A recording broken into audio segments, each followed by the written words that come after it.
Euh, Chers collègues, bonjour. Je m'appelle Rouhollah Bassami, je suis assistant professeur du département de français à l'université Shahid Beheshti en Iran. Euh, Tout d'abord, avant de commencer mon exposé, je tiens sincèrement à remercier nos très chers collègues de l'université Istanbul pour avoir organisé ce colloque qui est certainement une bonne occasion pour que les chercheurs du domaine de la traduction et des études concernant la traductologie présentent des réflexions différentes sur ce sujet.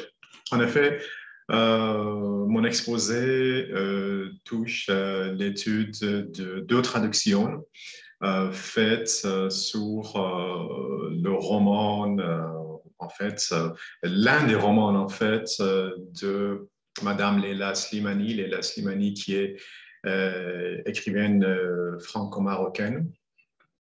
Elle a un roman qui s'appelle La chanson douce. Chanson douce a été traduite en persan par deux traducteurs différents. Et aujourd'hui, j'ai l'intention de porter un regard un peu analytique sur ces deux traductions. Et la base, en fait, de mon travail, ou l'outil que je vais utiliser pour analyser ces deux traductions, c'est la méthode de Binet-Darbellnet. Donc, la méthode de Binet-Darbellnet que vous connaissez très bien, c'est euh, ces deux linguistes et traductologues canadiens qui ont présenté un livre ou bien une méthode pour étudier ou bien qui s'appelle la stylistique comparée du français et de l'anglais et qui est aujourd'hui une méthode pour analyser les traductions différentes. En fait, voilà, pour faciliter mon travail d'exposé, eh bien, oui, donc voilà, chanson douce. Mais pour cette étude, on a considéré, ou bien j'ai considéré deux questions principales. Tout d'abord, il faut savoir quelles sont les positions des deux traducteurs face aux différences entre les deux langues, parce que vous connaissez très bien que les différences entre les langues différentes, surtout quand il s'agit des langues qui ont des racines ou bien des bases totalement différentes. Donc, ça, c'est quelque chose de normal. Donc, ces différences existent entre le persan et le français. Donc, la première question consiste à savoir comment est-ce que les traducteurs ont réussi en fait à surpasser ces différences concernant les deux langues. Et ensuite, on va passer un peu au-delà de cette question pour savoir quelles sont leurs positions face aux notions culturelles qui ont été exposées et qui sont présentes dans ce livre. Et on va savoir comment est-ce que les traducteurs ont réussi finalement à survoler en fait ces notions culturelles. Voilà, juste une très petite explication à propos de la méthode de Binet-Darbellnet. Donc, dans leur livre, Stylistique comparée de français et de l'anglais, ils ont présenté deux catégories principales de la traduction. La première, c'est la traduction directe et la deuxième, c'est la traduction oblique. Et pour chacun de ces groupes, pour chacune de ces deux catégories, ils ont défini les procédés ou bien les subdivisions différentes.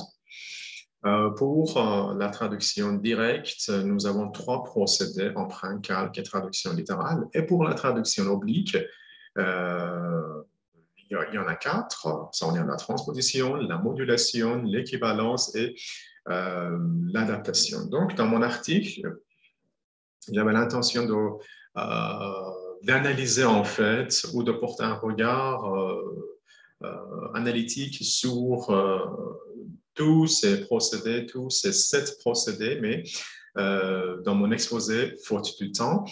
Et pour respecter les limites concernant le temps de mon exposé, je me concentre plutôt sur les trois premiers, ça veut dire sur les trois procédés de la traduction directe.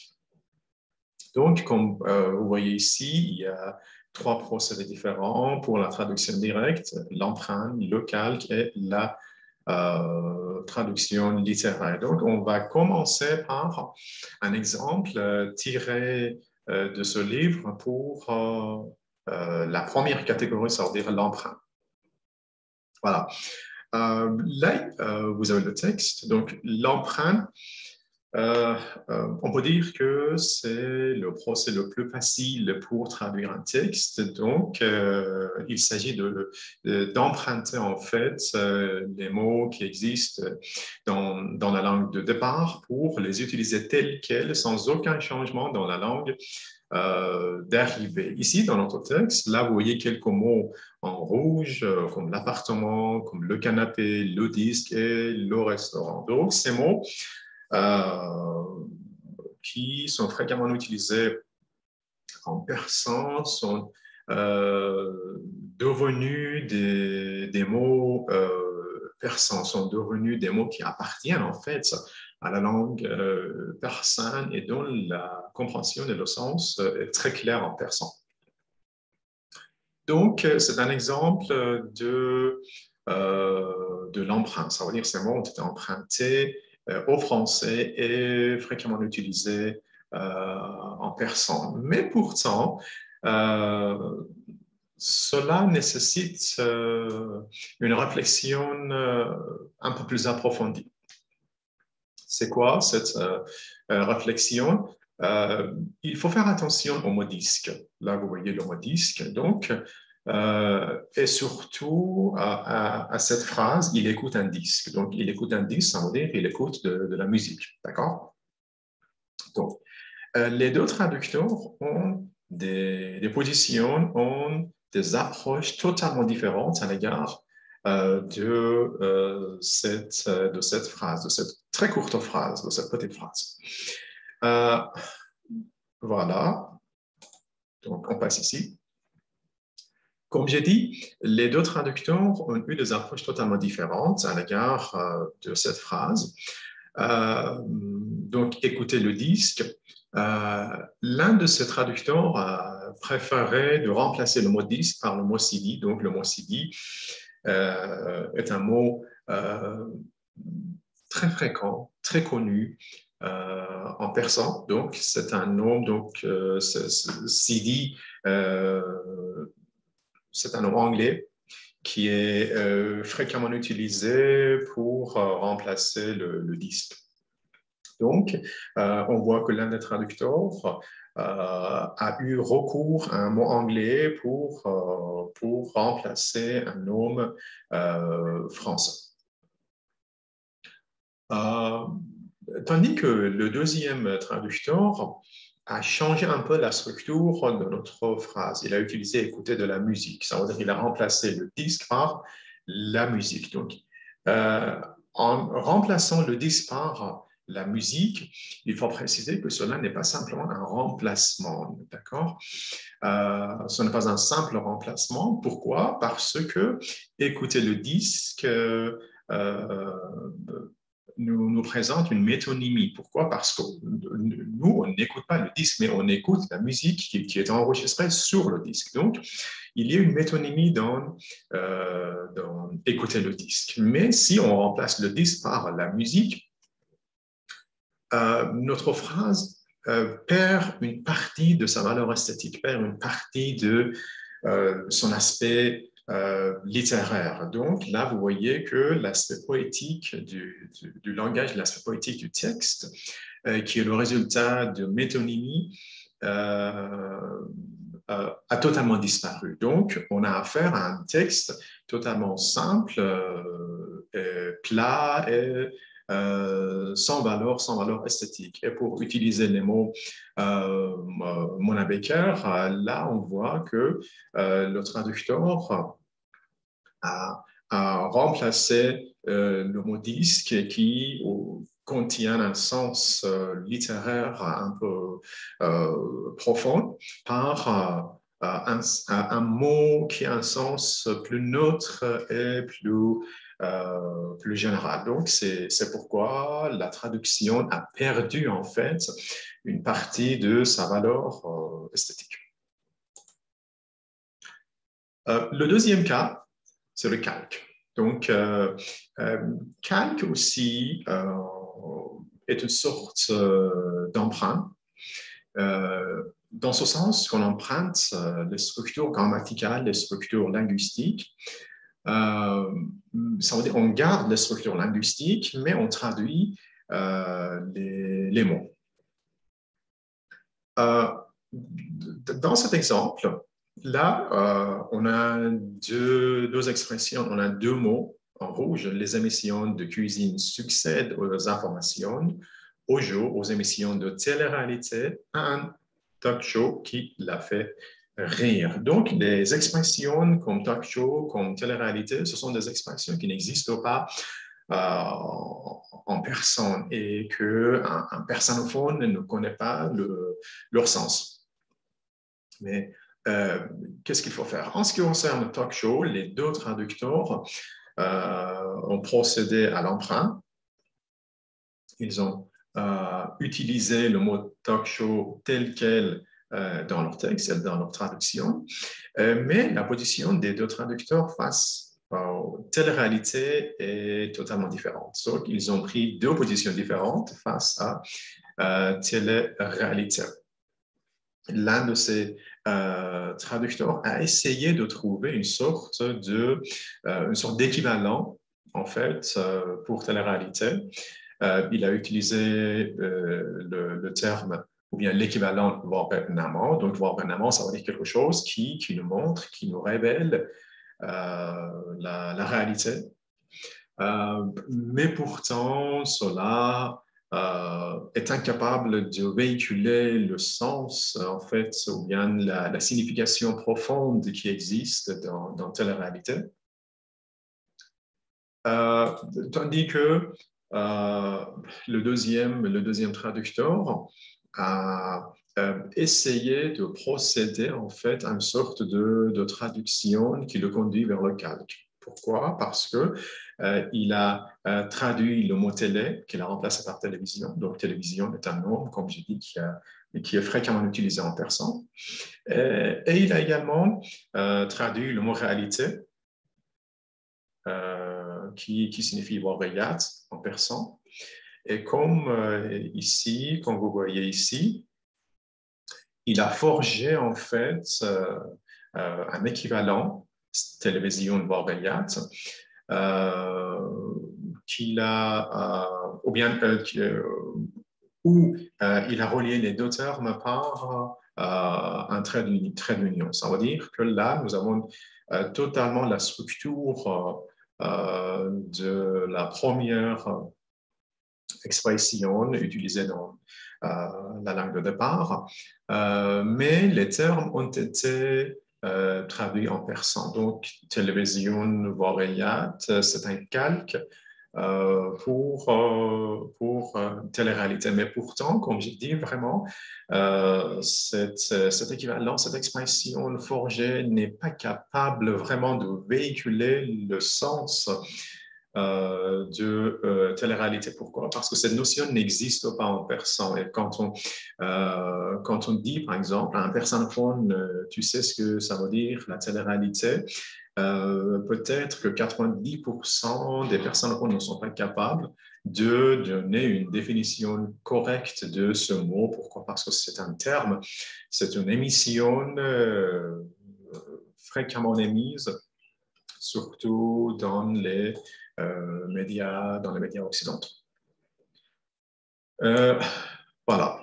La dernière catégorie qu'on peut trouver dans la traduction directe, c'est la traduction littérale. Qu'est-ce que ça veut dire la traduction littérale? On peut dire que c'est la forme la plus fidèle de la traduction. Pourquoi? Parce que la traduction, ou bien dans la traduction littérale, on essaie de garder la structure linguistique et grammaticale de la phrase. et on essaie de trouver de très bons équivalents ou bien les équivalents les plus proches des termes et on essaie de former la phrase tout en respectant, comme j'ai dit, tout en respectant les structures grammaticales et syntaxiques du texte de départ. Alors ça, c'est la définition de la traduction littérale et c'est la forme la plus fidèle de la traduction. Peut-être que cela nous paraît un peu sans intérêt de travailler sur la traduction littérale, mais pourtant, on peut trouver parfois des choses qui nous intéressent. La phrase que j'ai écrite ici en est un exemple. Donc, la phrase est très simple et très courte. Là, vous voyez, écoutez, j'ai promis à Mila de ne rien dire. Et j'ai mis en rouge le verbe de la phrase, le verbe qui est le verbe promettre conjugué au passé composé. Vous savez très bien que le passé composé montre une action inachevée, montre une action dont l'influence se prolonge jusqu'au moment présent et on peut trouver la trace du passé composé au moment présent. Donc, c'est un aspect inachevé. Donc, cela montre une action qui n'a pas touché à sa fin, qui garde toujours sa présence et sa continuité jusqu'au moment présent. Voilà. Et maintenant, on va voir comment les deux traducteurs ont traduit ce verbe.